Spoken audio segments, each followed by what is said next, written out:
ಸುಳುಗಳಲೆ ಗ್ರಾಮದಲ್ಲಿ ಮಂಗಳವಾರ ಬೆಳಿಗ್ಗೆ 8 ಗಂಟೆಯಿಂದ ಚೌಡಂಬ ಪಂಜುರ್ಲಿ ಹಾಗೂ ಗುಳಿಗ ದೈವದ 7ನೇ ವರ್ಷದ ವಾರ್ಷಿಕೋತ್ಸವ ಕಾರ್ಯಕ್ರಮ ನಡೆಯಿತು. ಬೆಳಿಗ್ಗೆಯಿಂದ ವಿವಿಧ ಪೂಜಾ ಕಾರ್ಯಕ್ರಮ ನೆರವೇರಿಸಲಾಯಿತು. ನಂತರ ದೇವರಿಗೆ ಮಹಾ ಮಂಗಳಾರತಿ ನಡೆಯಿತು. ನೂರಾರು ಸಂಖ್ಯೆಯಲ್ಲಿ ಭಕ್ತಾದಿಗಳು ಪಾಲ್ಗೊಂಡು ದೇವರ ಕೃಪೆಗೆ ಪಾತ್ರರಾದರು.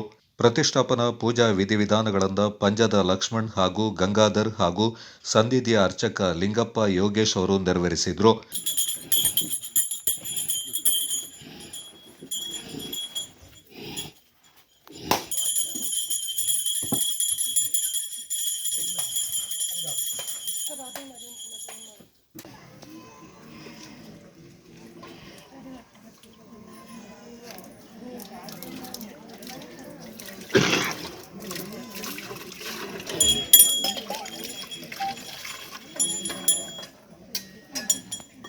ಹಂಚಿಕೊಟ್ಬಿಡಿ ಹಂಚಿಕೊಟ್ಟು ಕಳಿಸಿದಣ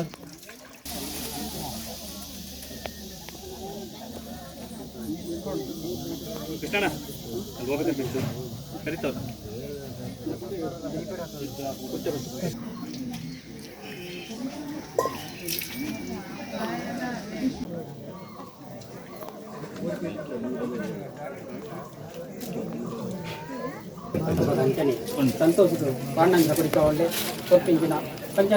ಇದೇ ಸಂದರ್ಭ ವಿವಿಧ ಗಣ್ಯರನ್ನ ಸನ್ಮಾನ ಮಾಡಲಾಯಿತು.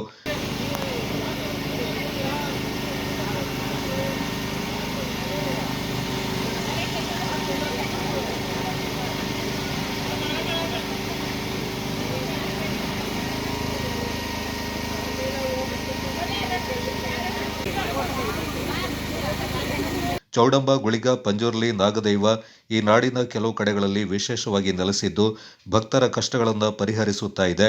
ಭಕ್ತರಿಗೆ ರಕ್ಷಣೆಯನ್ನು ನೀಡಿ ದಿವ್ಯ ಶಕ್ತಿಯಿಂದ ತನ್ನ ಕ್ಷೇತ್ರದತ್ತ ಸೆಳಿತಾ ಇದೆ ಎಂಬ ನಂಬಿಕೆ ಭಕ್ತರಲ್ಲಿದೆ. ಅರ್ಚಕರಾದ ಲಕ್ಷ್ಮಣ್ ಹಾಗೂ ಲಿಂಗಪ್ಪ ಈ ಸಂದರ್ಭ ಮಾತನಾಡಿದರು.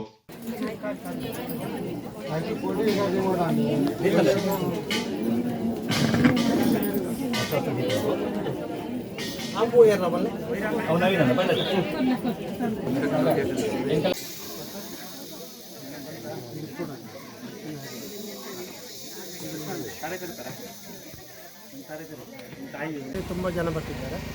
ಹಾಗೆ ಒಳ್ಳೆಯ ಅಭಿವೃದ್ಧಿ ಆಗ್ತಾಯಿದೆ. ಅಭಿವೃದ್ಧಿ ಆಗಿದ್ದಾಗೆ ಜನಗಳು ಅಷ್ಟೇ ಜನ ಬರ್ತಾ ಇದ್ದಾರೆ. ನಿತ್ಯ ಪೂಜೆ ಆಗ್ತಾಯಿದೆ, ಸಂಕ್ರಮಣ ಪೂಜೆ ಆಗ್ತಾಯಿದೆ. ಎಲ್ಲರಿಗೂ ಒಳ್ಳೆಯದು ಆಗ್ತದೆ, ಒಳ್ಳೆಯದು ಅಭಿವೃದ್ಧಿ ದೇವರು ಕಟ್ಟಿಲ್ಲ ಮೂಜಿ ಒಟ್ಟು ಅದು ಪೂರ ಒಟ್ಟಿಲ್ಲ ಗುಳಿಗಲ್ಲ ಪಂಜೂರಿಲ್ಲ ದೇವ್ರದ್ದು ಪ್ರತಿಷ್ಠಾಪನೆ ಮಾಡಿ 1 ವರ್ಷ ಆಗಿದೆ ಇವತ್ತಿಗೆ. ಹಾಗಾಗಿ ಇವತ್ತು ವಾರ್ಷಿಕೋತ್ಸವ ಮಾಡ್ತಾ ಇದ್ದೀವಿ. ಈಗ ವಾರ್ಷಿಕೋತ್ಸವದ್ದು ಮುಖ್ಯ ಕಾರಣ ಇವರು 3 ಜನ. ಹಾಗಾಗಿ ಇವರು 3 ಜನಕ್ಕೆ ಸನ್ಮಾನ ಮಾಡಿ ಇನ್ನೂ ಹೆಚ್ಚಿನದಾಗಿ ಬೆಳೆದು ಇನ್ನೂ ಇಂಪ್ರೂವ್ಮೆಂಟ್ ಆಗೋ ಥರ ಆಗಲಿ ಅಂತ ನಾನು ಕೇಳ್ಕೊತೀನಿ.